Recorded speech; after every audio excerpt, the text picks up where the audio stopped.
Hi all, welcome back to my channel. Today my topic is how to replace standard agent with queue processor. First of all, we need to see what's the need to replace standard agent with queue processor. Queue processor was introduced in pega 8.0 version, and pega recommends to replace standard agent with queue processor because queue processor use Kafka, which is more powerful than agents to transfer messages. So now let's see how to replace standard agent with queue processor.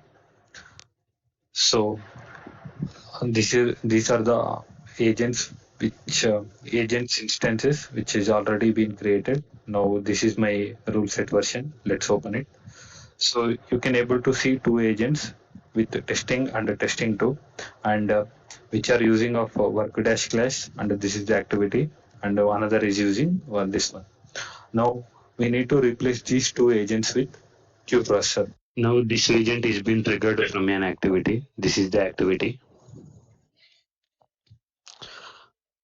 So from here we can trigger the agent. So here also we need to replace with the queue for processing. So after creating queue processor by replacing agent, we will do this step later.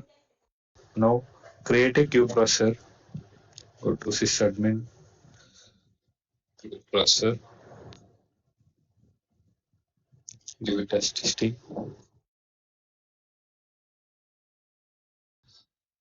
Replacing standard agent with queue processor is quite simple. You just need to copy paste the class which is present here. So you need to paste it here and also activity name.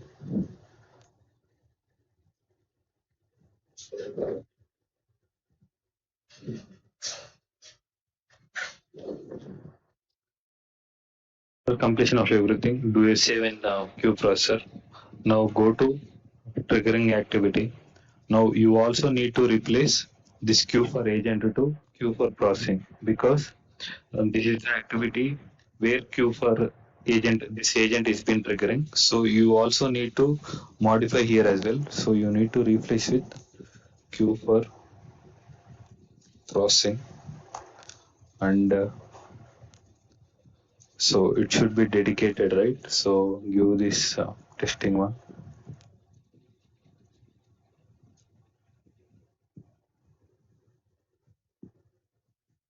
Yeah. Now keep the changes accordingly as your wish. Now I'm doing a save. Now this whenever this activity is been triggering, instead of queue for agent, queue for person is triggered, and now from now it will trigger the queue processor.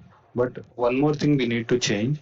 Even though if we replace a queue this standard agent with the queue processor, we also need to disable standard agent from here. So how to disable this standard agent means we are having couple of options. Check out this one. You can disable this standard agent from here as well by unchecking this checkbox. And if you want to disable this entire rule set itself, you can do it by here. So if we disable here, both testing and testing 2 both will be disabled. So if you want to disable entire one, you need to disable from here, and if you want to disable individual one, you can also do it from here. So replacing standard agent with queue processor is an important interview question. So we need to follow three steps. Initially, create a queue processor and give the class name and activity name, and maximum ties according to it, and do a save. After saving the queue processor, go to the triggering activity where agent is been triggered. So generally it will be triggered from activity. So wherever it's been triggered, replace queue for processing, queue for agent with queue for processing, and give the newly created queue processor from here. And after doing that, so this is the second step. And the third step is you need to disable the agents from here. So you can disable from here and also from here. So that's it. These are the three steps need to be followed. Thank you. We'll see you in next video.